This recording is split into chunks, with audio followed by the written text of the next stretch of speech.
salam 100 sabda, sabar lagi salam kembali, salam patuju kalian banyak. Assalamualaikum warahmatullahi wabarakatuh.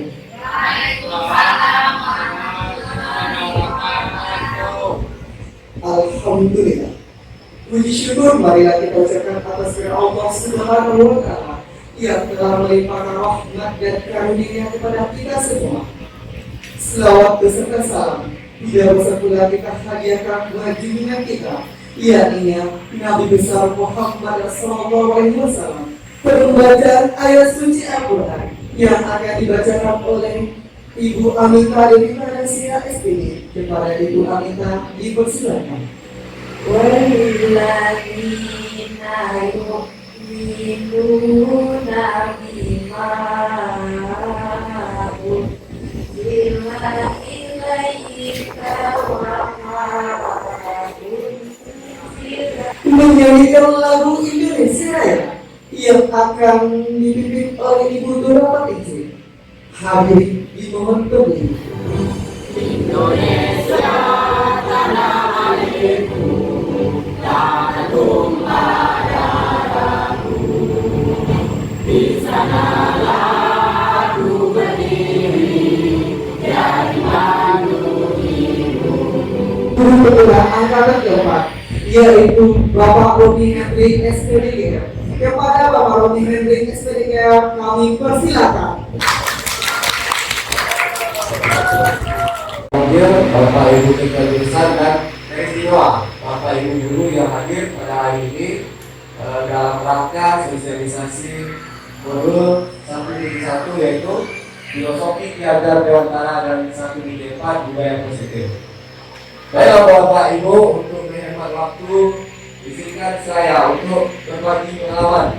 Jadi kami dari Guru Negara ada 10 orang. Pada hari ini kami satu persatu akan berbagi kepada Bapak Ibu, di mana nantinya mudah-mudahan semua ini menjadi tambahan ilmu bagi kita semua. Jadi marilah sama-sama hari ini kita kosongkan gelas kita. Kita anggap walaupun Bapak Ibu sudah mendapatkan ilmu, kita kosongkan. Jadi hari ini kita sama-sama mendapatkan tambahan pelajaran sehingga akhirnya nanti akan berdampak kepada siswa kita. Baik Bapak Ibu, yang pertama itu adalah yang akan kami sampaikan modul 1.1 yaitu filosofi Ki-Hajar Dewantara. Dasar pendidikan menurut Ki-Hajar Dewantara. Pendidikan itu adalah menuntut. Maksud dari menuntut adalah hampir sama dengan membimbing. Nah, sebelum saya mempelajari modul ini, saya sempat merefleksikan diri. Ternyata selama ini saya masih pada fase menuntut. Artinya apa? Semua karya-karya yang saya ajarkan itu masih menuntut keterampilan kepada peserta didik, sehingga ada peserta didik itu yang terpaksa. Jadi Ki-Hajar Dewantara melalui bukunya dari dulu sudah menyampaikan pendidikan itu adalah menuntut. Jadi yang menuntut itu adalah kita sebagai guru. Jadi marilah sama-sama kita renungkan apa itu menuntut dan berkembangnya seorang peserta didik sesuai dengan kodrat. Yaitu kodratnya ada dua, ada kodrat alam dan ada kodrat zamannya. Nah, Ki-Hajar Dewantara ada ideologi atau 3 kunci pendidikan. Yang pertama adalah Inarso Suntulodo, yang kedua Ingmadia Manukakso, dan yang ketiga adalah Kemudian Kayani. Nah, Inarso Suntulodo ini adalah jika kita di depan, kita menjadi contoh. Sedangkan Ingmadia Manukakso adalah jika kita di tengah-tengah, kita menjadi motivasi. Sedangkan Kemudian Kayani itu adalah kita di belakang, kita menjadi dorongan. Nah, selama ini kita mungkin sudah pasti mendengar kata-kata Kemudian Kayani. Inilah kiranya. Ini adalah merupakan asal dari Kemudian Ki-Hajar Dewantara. Anak-anak kita tentu semuanya beragam karakter dan macamnya. Ada yang dari keluarga yang sederhana, ada yang sangat sederhana, dan ada juga yang mampu. Jadi selama ini kalau saya kaitkan ke pembelajaran saya, yaitu belum sepenuhnya menuntut. Nah, nanti pada akhir sesi saya akan mengajak Bapak Ibu untuk bercerita. Cerita artinya apa? Bercerita manakah pendidikan menurut HD yang sudah pernah Bapak Ibu lakukan. Oh, ternyata Bapak Ibu sudah pernah melakukan. Selanjutnya kodrat anak itu adalah bermain. Nah, bermain di sini adalah kodrat anak. Artinya apa, Bapak Ibu? Nantinya dalam kegiatan proses pembelajaran, bagaimana kita mengajak atau membuat pola-pola atau metode pembelajaran itu dalam bentuk bermain. Bermain dalam artian tentu tetap mengarah atau mengacu kepada materi pembelajaran kita. Nah, seperti game, saya rasa Bapak Ibu sebenarnya sudah melakukan, tetapi nantinya mudah-mudahan ini diperbanyak. Bagaimana game-game yang menarik untuk anak kita sehingga pembelajaran ini menyenangkan, sehingga tetap berpusat pada peserta didik. Nah, ini salah satu contoh gambar bermain. Itu ada coba. Nah, di sana sebenarnya banyak makna atau pelajaran yang telah tersirat dalam permainan itu. Yang pertama itu ada unsur matematika ya. Selanjutnya ada strategi, karena itu bermain coba itu dibutuhkan strategi. Jika kita mengatakan adalah pendidikan yang berpihak pada anak, ini adalah berpihak kepada peserta didik. Artinya bukan kita harus menghambat pada anak kita, tapi adalah berpusat kepada peserta didik. Jadi seorang guru itu harus tetap berpusat kepada peserta didik. Artinya apa? Contoh, apakah Bapak Ibu selama ini pernah tidak menanyakan anak-anak, misalnya anak hari ini kita akan belajar tentang trigonometri, contoh ya. Kalau sudah berpusat kepada peserta didik atau sudah berhamba pada sang anak, jadi ada kesepakatan apa yang akan dipakai metode, sehingga pembelajaran itu menyenangkan dan sesuai dengan harapan, sehingga tujuan dari pembelajaran itu akan tercapai. Anak itu atau peserta didik itu Bapak Ibu bukanlah kertas kosong yang seenaknya kita untuk menuliskan sesuai dengan kemauan kita. Tetapi sebelum saya mempelajari modul ini, ada mungkin ketidaksempurnaan atau beberapa cara yang belum tepat menurut filosofi KD. Kenapa?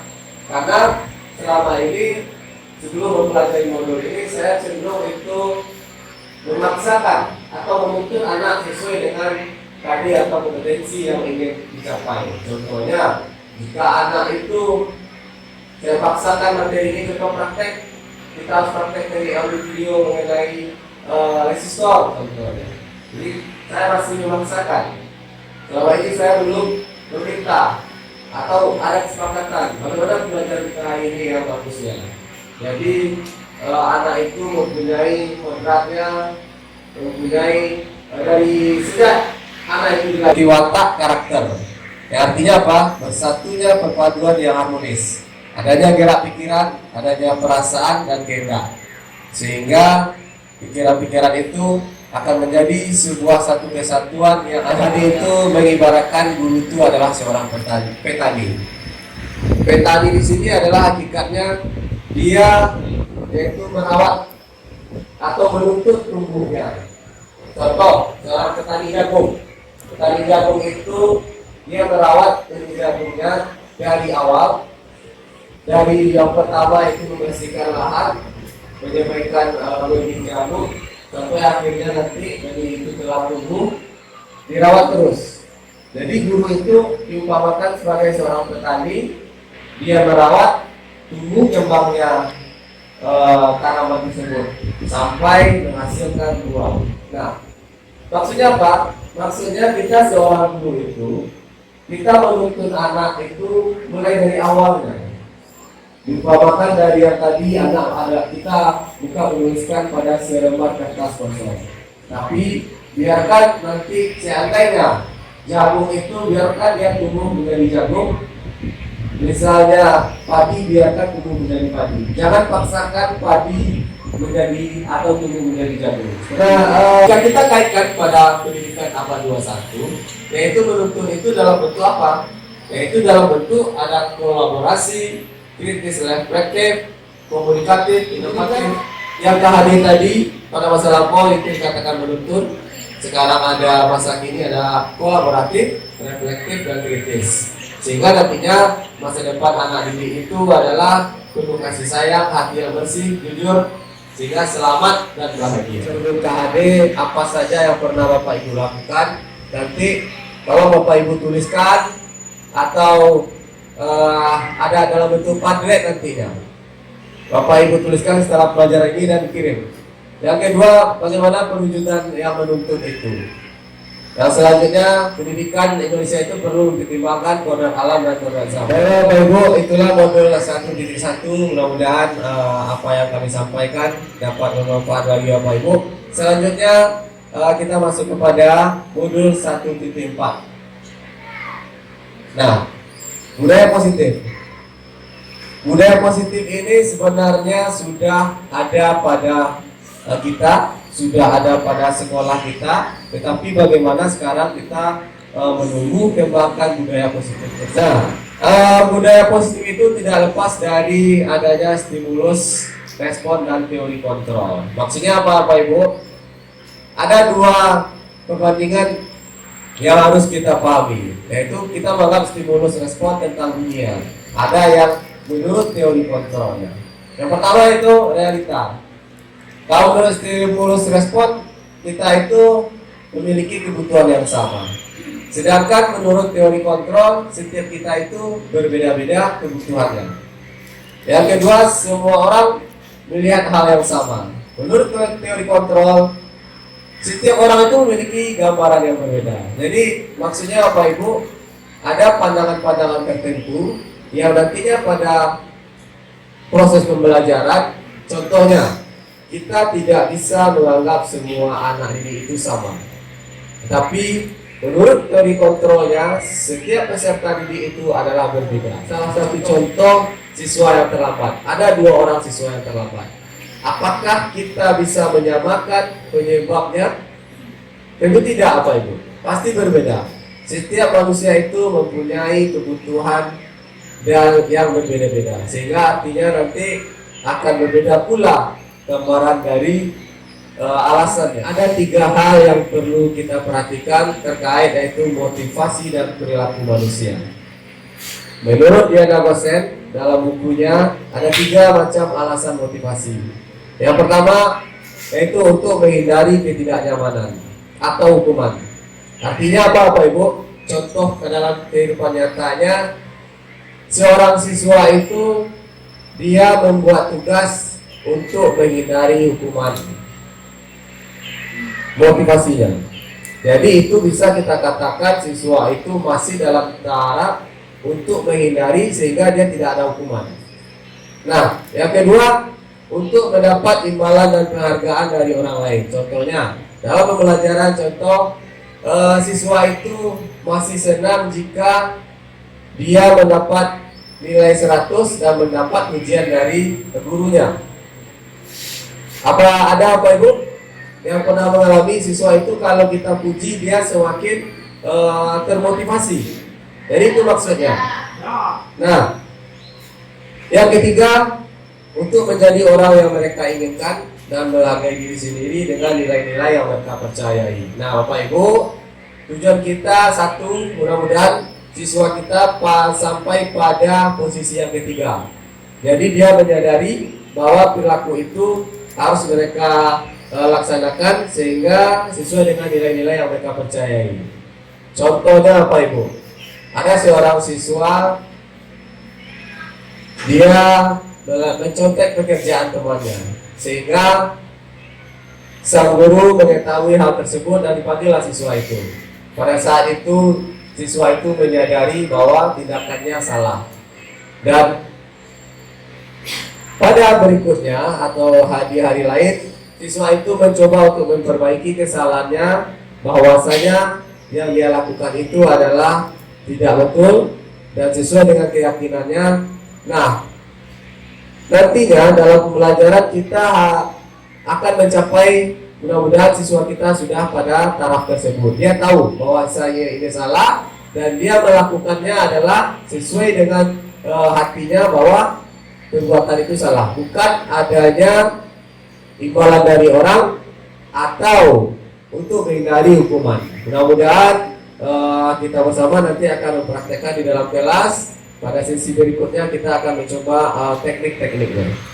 Misalnya Bapak Ibu, disiplin positif. Nah, kata disiplin ini dimaknai menjadi suatu yang dilakukan oleh seseorang untuk orang lain untuk demi mendapatkan kepada Tuhan. Disiplin yang dimaksud di sini adalah disiplin diri yang mana harus memiliki motivasi internal sesuai dengan 3 motivasi yang sesuai. Tujuan dari disiplin tadi berangkat dari motivasi yang 3 tadi, kita menanamkan kepada murid kita di manakah mereka posisinya. Dan kita harus mengarahkan atau mempengaruhi siswa kita sampai kepada posisi yang ketiga, yaitu siswa itu atau peserta didik memahami bahwa nilai-nilai itu harus mereka pahami dan tanamkan sesuai dengan keyakinan. Nah, ini yang menarik sekali Bapak Ibu. Pada modul ini kita sebagai seorang guru diajak atau mindset kita beralih kepada atau hampir sama dengan guru BK. Kita menanyakan keyakinan kelas. Keyakinan kelas ini berbentuk pernyataan-pernyataan dari siswa yang kita lakukan di dalam kelas. Contohnya, kami setelah mempelajari modul ini, di dalam pembelajaran itu, sebelum pembelajaran dimulai, apalagi pada saat sekarang awal-awal pembelajaran, ada baiknya kita melaksanakan keyakinan kelas. Keyakinan kelas ini bentuknya bermacam-macam, tetapi syaratnya Bapak Ibu, keyakinan kelas atau kesepakatan kelas tidak boleh melanggar peraturan yang sudah ditetapkan sekolah. Kami dari guru penggerak ini melaksanakan dalam pembelajaran kami itu banyak sekali hal-hal yang menarik yang ditemukan, yang tidak terduga, sehingga nantinya kita bisa melaksanakan posisi kontrol sebagai guru. Artinya apa? Jika siswa itu sudah melanggar keyakinan kelasnya, kita kembalikan lagi. Bagaimana Anda, bagaimana kesepakatan kelas kita yang telah kita buat, sehingga mereka memahami. Lambat laun ini akan menjadi kebiasaan, akan menjadi budaya positif, seperti yang judul topik kita pada hari ini. Pembentukan keyakinan kelas, seperti yang kami jelaskan tadi, pembentukan keyakinan kelas yaitu berupa dari peraturan-peraturan konkret, pertanyaan-pertanyaan. Keyakinan kelas tidak terlalu banyak sehingga dapat diingat dan dipahami. Semua warga kelas itu harus mempunyai kontribusinya dalam melaksanakan atau membuat pembentukan keyakinan kelas. Sebenarnya Bapak Ibu, kita sebagai manusia itu ada kebutuhan yang harus kita penuhi. Nah, menurut ada 5 kebutuhan dasar manusia. Yang pertama, ketika kita mendapatkan apa yang kita inginkan, sebetulnya kita sedang memenuhi 1 atau lebih dari kebutuhan dasar kita. Yang pertama kebutuhan untuk bertahan hidup. Contohnya apa Ibu?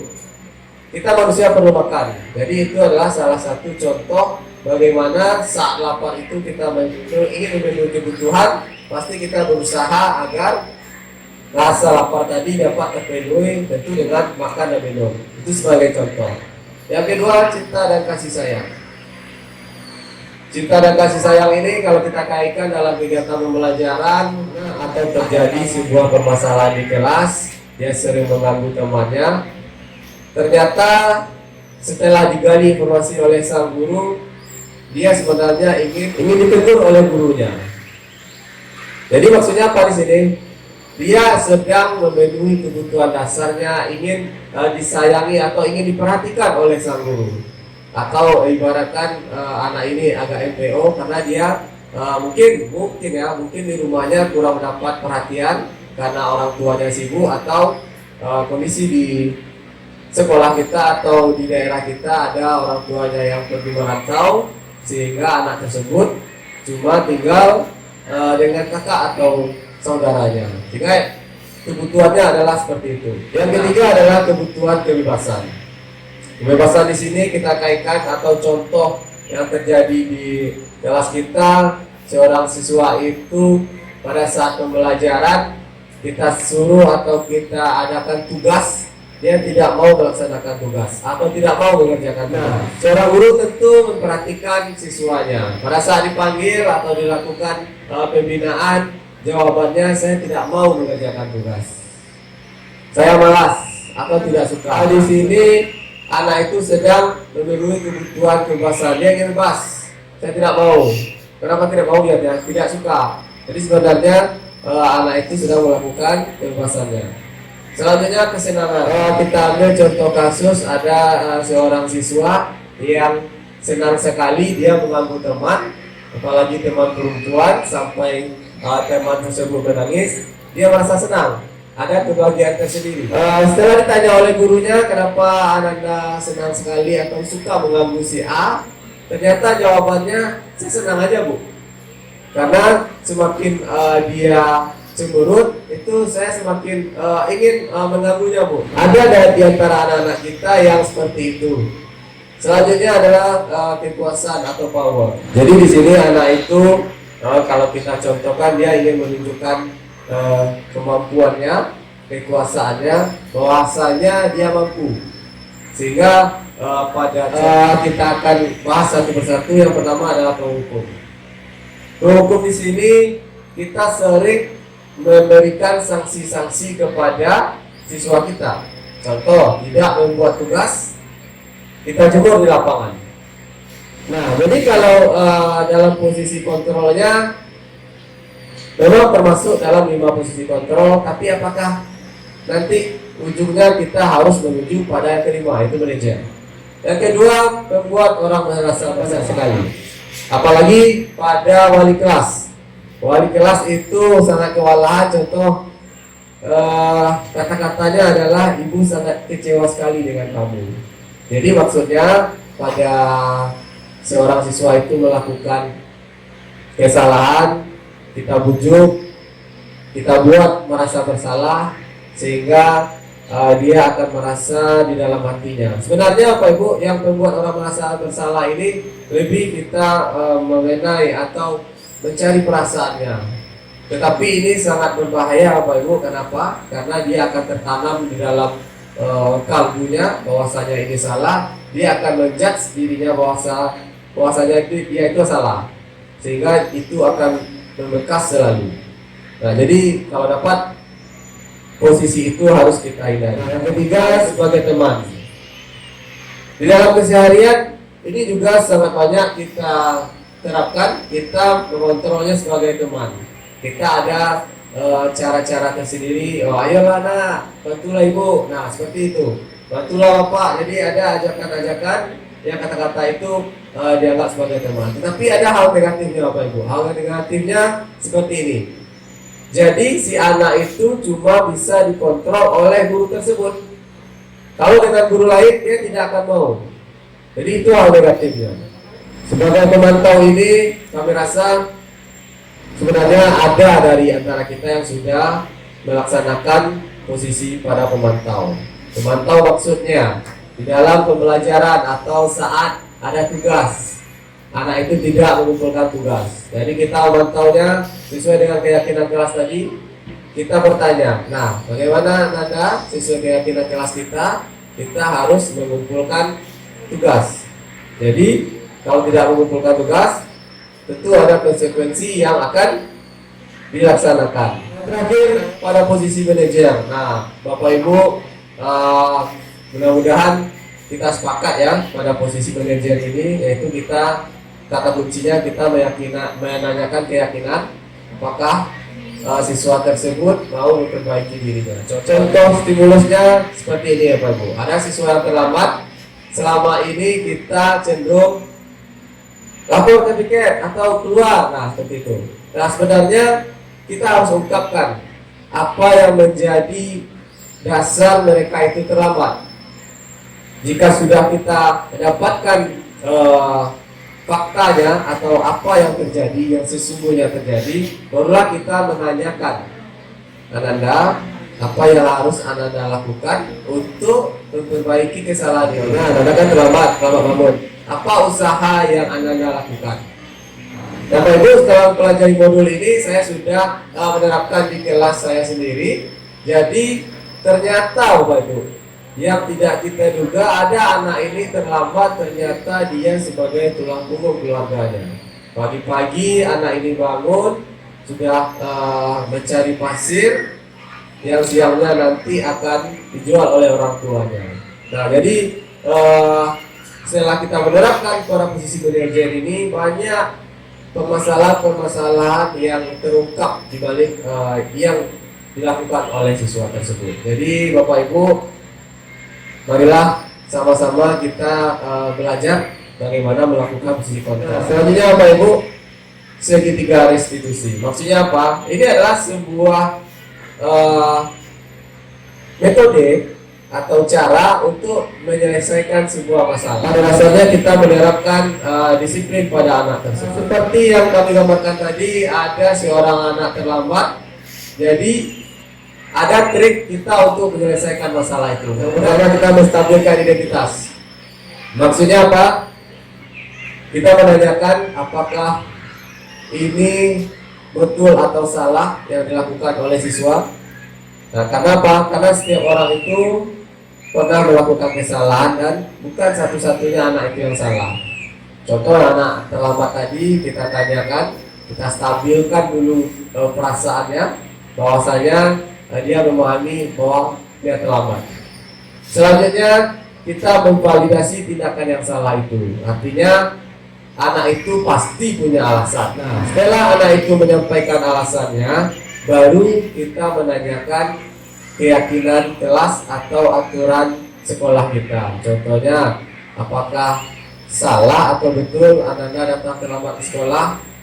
Jika anak itu sudah menjawab salah Pak, nah harusnya jam berapa Ananda datang? Jam 7.30 contohnya. Setelah dia meyakini bahwasanya ini loh yang harus sebenarnya dilakukan. Akhirnya tahap akhir kita sebagai seorang guru itu harus, kalau pada posisi manajernya, kita menanyakan, nah, apa usaha yang Ananda lakukan untuk memperbaiki kesalahan ini? Atau apa langkah-langkah yang dilakukan sehingga Ananda tidak datang terlambat? Bukan dari kita. Kalau dari kita pasti menuntut, kenapa kamu terlambat? Tidak boleh terlambat, harus datang jam sekian. Masalahnya kalau pada kami yang ditemukan di kelas saya ya, itu alasannya karena terlambat bangun. Terus kita gali, kenapa Ananda terlambat bangun? Jam berapa tidur? Ternyata tidurnya jam 12. Dari jam 9, taruhlah dari setelah Isya jam 8, apa yang Ananda lakukan? Ternyata anak kita main game. Main game online sampai jam 12. Tentu paginya tidak akan cepat bangun. Jadi kita minta apa yang harus Anda lakukan supaya tidak tidur terlalu malam. Otomatis dia harus mengurangi durasi bermain gamenya. Atau ada yang menyampaikan kepada saya, Pak, awak ide alarm Pak. Nah bagus. Jadi anak itu sudah menemukan solusi untuk dirinya. Nah, inilah yang diminta oleh segitiga restitusi ini. Jadi anak itu meyakini bahwasanya dia salah dan kita harus memancing supaya dia memunculkan pertanyaan atau pernyataan untuk mengatasi masalahnya, bukan dari kita. Kalau dari kita berarti memaksa. Demikianlah yang dapat kami sampaikan pada program sosialisasi guru penggerak angkatan 4 di Kabupaten Pesisir Selatan, khususnya SMK Sutra. Mudah-mudahan apa yang kami sampaikan pada hari ini menjadi perlindungan bagi kita bersama, sehingga tujuan pendidikan itu adalah pendidikan yang berpihak kepada murid, yang menuntut, yang mereka belajar akan dapat tercipta di bumi Indonesia kita ini. Banyak maaf, wabillahi taufiq wal hidayah. Assalamualaikum warahmatullahi wabarakatuh.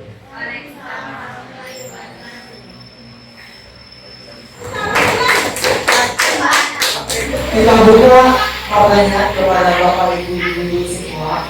Bagi Bapak Ibu guru yang akan bertanya, kami persilakan. Terima kasih atas kesempatannya. Assalamualaikum warahmatullahi wabarakatuh. Nama saya Rumayang Sari, mengaku mata pelajaran matematika. Dari penjelasan yang Bapak sampaikan tadi, ada 5 posisi kontrol. Yang ingin saya tanyakan, di antara 5 posisi kontrol yang Bapak jelaskan tadi, mana yang paling tepat diterapkan kepada siswa? Terima kasih kita ucapkan kepada Ibu Romayasari yang telah bertanya kepada Bapak Romi Hendrik, yaitu pertanyaannya sudah saya ringkas kembali, yaitu posisi kontrol yang baik bisa kita gunakan di dalam proses pembelajaran. Kepada Bapak Romi kami persilakan. Baik, terima kasih kepada Ibu Rumaya. Menarik sekali ya. Ternyata paling juga Bapak Ibu sudah mau mencari tahu. Saya bagusnya di mana Pak? Nah, 5 posisi kontrol itu yang paling baik kita harus berada pada posisi yang kelima, yaitu pada manajer. Artinya apa? Kita di situ tidak menjadi seorang yang terhukum, kita tidak menjadi orang yang membuat merasa bersalah, kita tidak menjadi pemantau, tapi kita menjadi seorang manajer. Contohnya, pada saat anak tadi terlambat, kita menanyakan apakah tindakan itu betul atau tidak. Kita menanyakan apa yang harus Anda lakukan dan apa yang harus Anda perbuat. Nah, jadi artinya kita di sini tidak boleh marah-marah, Bapak Ibu. Yang biasanya Bapak Ibu, terlambat ini, tidak boleh menggunakan kata-kata kasar. Jadi kita mengungkap atau menyelesaikan sebuah permasalahan itu harus pada posisi manajer. Mungkin itu dulu dan semua pada hari ini akan mencoba menyelesaikan atau melakukan posisi kontrol pada posisi yang kelima, yaitu posisi manajer. Terima kasih. Terima kasih atas penjelasannya Pak. Terima kasih kita ucapkan kepada guru penggerak di dalam kegiatan sosialisasi program guru penggerak angkatan ke-4 di SMK Negeri 1 Sutra. Semoga apa yang disampaikan tentang filosofi Gajah Dewantara dan budaya positif dapat kita aplikasikan di dalam pendidikan kita, proses pembelajaran di SMK Negeri 1 Sutra. Saya sebagai moderator mohon maaf atas kesalahan. Terima kasih atas perhatian. Wassalamualaikum warahmatullahi wabarakatuh.